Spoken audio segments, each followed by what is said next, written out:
Magandang magandang araw po para sa inyong lahat. Mga sir, meron lang akong bagong magandang balita sa mga taong mahilig nga pala na gumamit ng tungkod. Katulad nito, mga sir. Ito po, mga boss, pinapagawa ito sa akin. Ito po. Kumbaga, ang taong gagamit nito, ang height niya ay nasa 5'8", kaya medyo mataas talaga yung tungkod niya. Kasi sabi niya sa akin, nung nagkausap kami doon sa sa Shopee, yung sa Messenger, nagka-message kami. Sabi niya sa akin, "Sir, hindi ka po ba gumagawa ng yung tungkod?" Dati mga sir, hindi pa kasi ako gumagawa ng tungkod, pero nasa plano ko na gagawa talaga ako nito.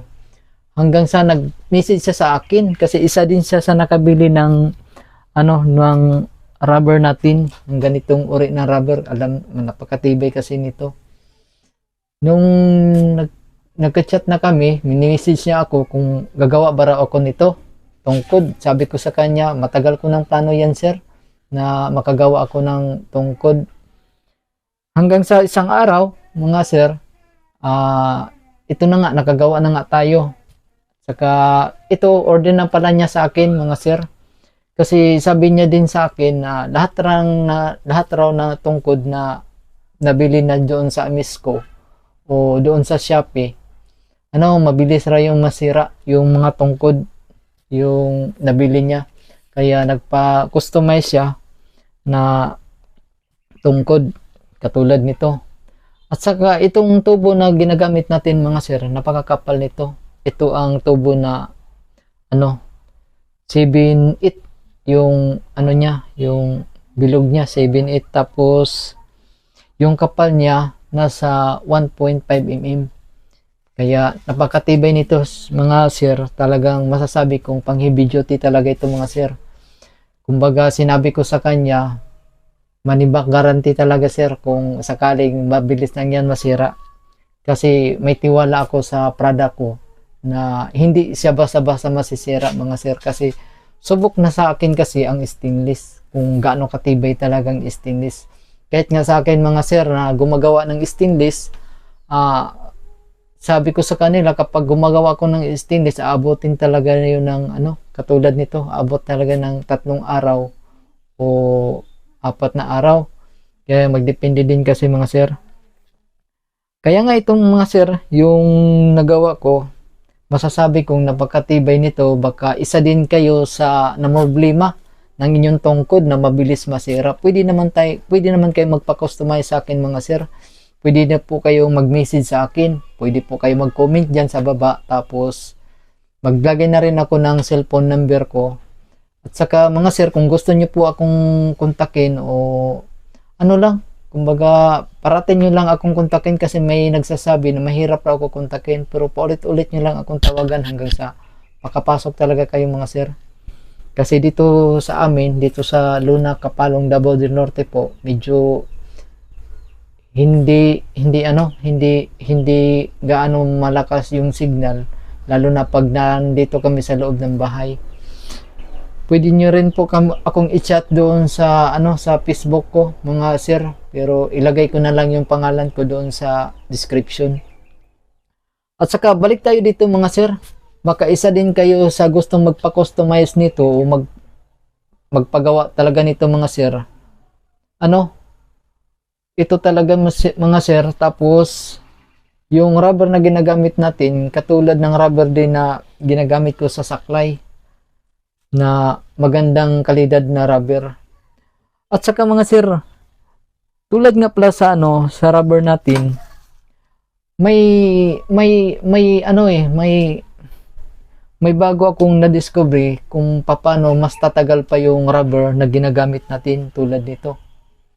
So, ang ginagamitan ko nito, kung hindi po kayo nakakaalam, mas maganda gumamit kayo ng rubber stopper. Katulad nito, mga sir, rubber stopper. Maganda to, sir. Kasi oras na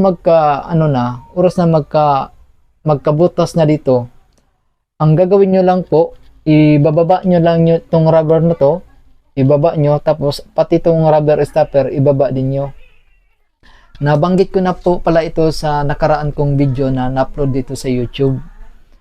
At saka mga sir, ang kagandahan kasi ng ng rubber stopper natin, mas humahaba ang buhay ng isang rubber na ginagamit po ninyo. Kumbaga tatagal talaga yung rubber.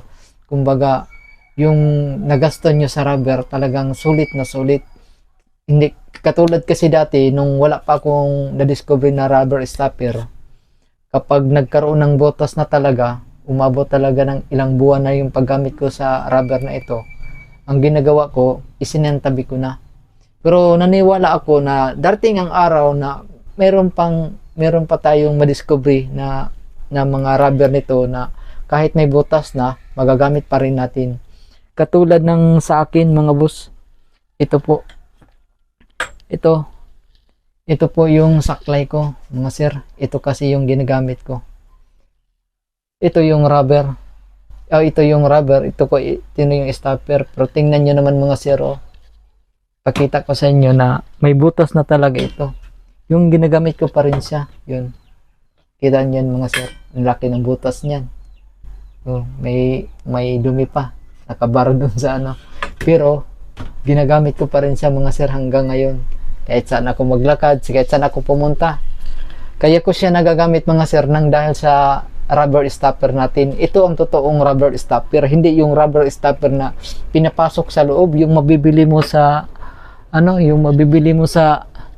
yung mga rubber na made in China, di ba parang may bakal doon sa loob na mabilog. Hindi yun talaga yung totoong rubber stopper.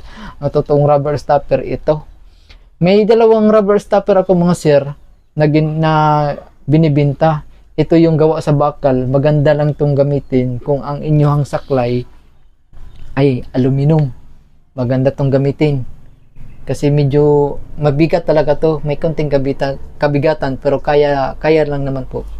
Ito po ang rubber stopper natin mga boss. Gawa po siya sa stainless. Mas maganda kung stainless yung saklay mo, stainless din yung rubber stopper mo. Ang linis tingnan. Katulad nito mga boss. Katulad nito. Yung tungkod na to, pwede naman gamitan ng rubber stopper. Ito yung rubber stopper natin na nilagay. Ang gandang tingnan, di ba mga boss? Rubber stopper.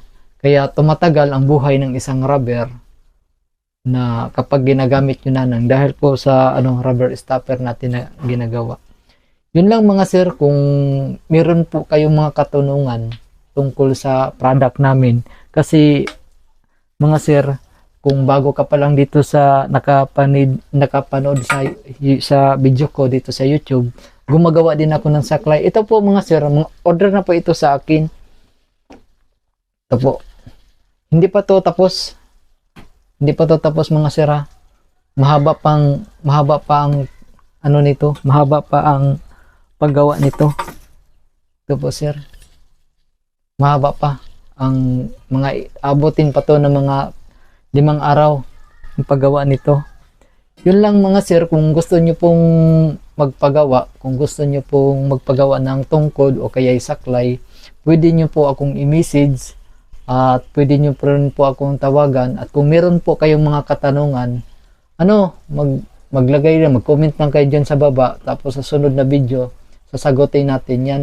Basta related lang po sa mga binibinta natin ng mga product, kung ano po ba ang gusto din yung malaman dito. Kasi para sa akin sir, napakatibay nito. Sabi ko na nga, money back guarantee kung hindi ito tatagal sa inyo yung mga tungkod natin na ginagawa. Saka mga sir, nagbinta din kami doon sa sa Shopee. Kung gusto nyo po, maglagay na rin ako ng link dyan sa baba. Baka gusto nyo pong tingnan, lalo na dito sa yung sa tungkod namin. Makita nyo naman mo doon mga sir na maganda yung rating po namin. Ito nga video nga pala ito mga sir, hindi ko na kinakat-cut kasi parang kinukuha mo lang kung ano yung maganda. Hindi yung kinakat-cut, kaya hindi ko na ito kinakat yung video natin. At yun lang po mga boss, kung interesado po kayong magpagawa, mag-message lang po kayo sa amin o pwede nyo po akong tawagan. Yun lang, at magandang gabi kung gabi man sa inyo o kung umaga man kayo nakapanood nito. At sana mga sir, kahit konting suporta lang naman, makahingi ng isang subscribe dyan at saka like. Yun lang po, at marami pong salamat sa inyo. God bless po sa inyong lahat.